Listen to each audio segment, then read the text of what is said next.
The New York Jets face the Tampa Bay Buccaneers tomorrow for their third preseason football game. What are the 5 biggest storylines that we should all be following?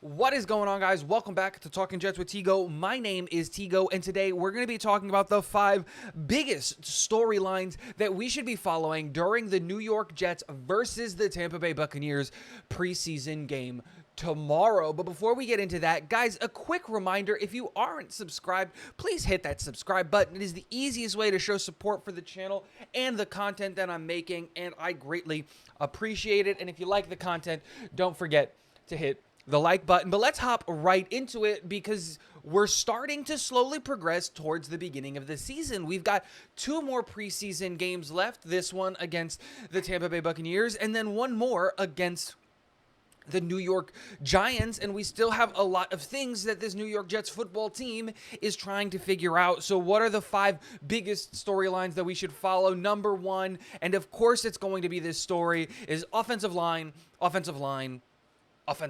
We have to be able to see and really evaluate Max Mitchell, Billy Turner, Connor McGovern, Joe Tippmann, all of those guys, Mekhi Becton, and everything like that.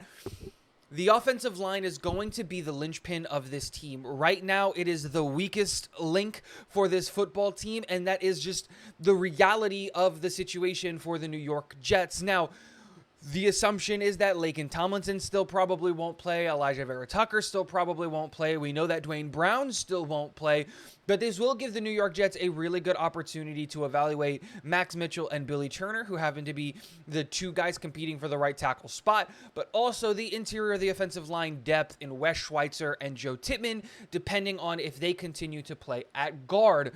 Now, the second biggest storyline that we're going to have to follow kind of tags in with the offensive line, and that's Mekhi Becton specifically, and what side of the football he plays on against the Tampa Bay Buccaneers, and for how long do they let him go.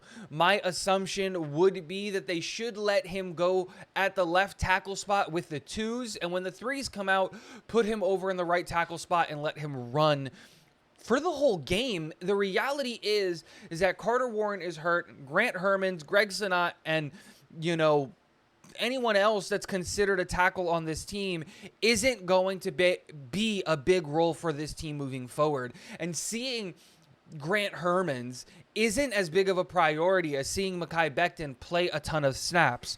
So seeing how many snaps he plays and where he plays up against the offensive line is going to be a big deal for the New York Jets, and we should see a ton of Becton tomorrow so that he can truly start competing for that right tackle spot, because we all know that the best 5 offensive linemen includes Mekhi Becton in that group of 5. The next biggest story that we're going to need to follow is going to be the running back room. The running back room competition has gotten spicy with the New York Jets adding Breece Hall and Dalvin Cook. The number of spots in the running back room has gotten much tighter, and the competition has gotten much harder. If you want to hear more about my thoughts about the running back competition, make sure to hit the subscribe button. That video will be coming out later today at 3 o'clock. But with all of that being said, watching these guys competing their butts off to see who can make those final couple roster spots is going to be a big deal for this running back room. The next biggest story that I think that we should be following is going to have to be the wide receivers and their production for the first 2 preseason games. We know that in the preseason you run the ball a ton, you run it down their throats so that you don't give up any concepts or anything like that.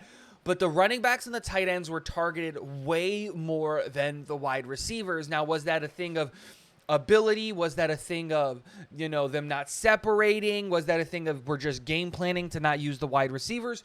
Who knows? But that is something that I think that we should be paying attention to. Can these guys get open even if they're not being targeted? because we're trying to keep the playbook simple. What is at fault here? Is it the quarterback play and Zach Wilson not looking for his wide receivers and looking for the checkdowns and the easy completions, which isn't a bad thing if you're going to get easy completions and that's what they're going to give it to you?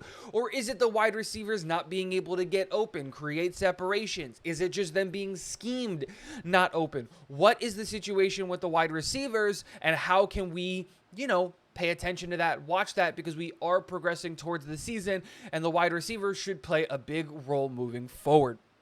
And the last, and I think the biggest story outside of the Mekhi Becton snap count is going to be this defensive depth and the domination continuing. Can the New York Jets defensive depth again go up against the ones that they're expected to go up against with the Tampa Bay Buccaneers and dominate in the same way they did the Carolina Panthers? We have no idea. The expectation is that they should be. The idea, I think, is still that JFM and Carl Lawson aren't going to play, and Quinnen Williams still isn't going to play. So can guys like Jermaine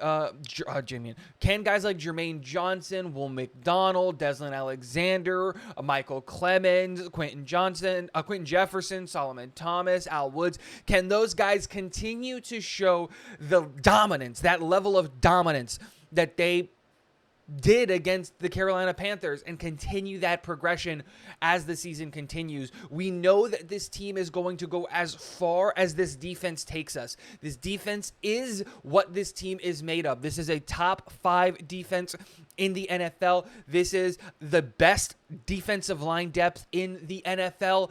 Can that dominance continue in the preseason against the ones, against some serious competition? Who knows? But we should all be paying attention. Let me know in the comment section below, what are your favorite stories to keep an eye on in terms of the game against the Tampa Bay Buccaneers in the comment section below. And last but not least, go Jets.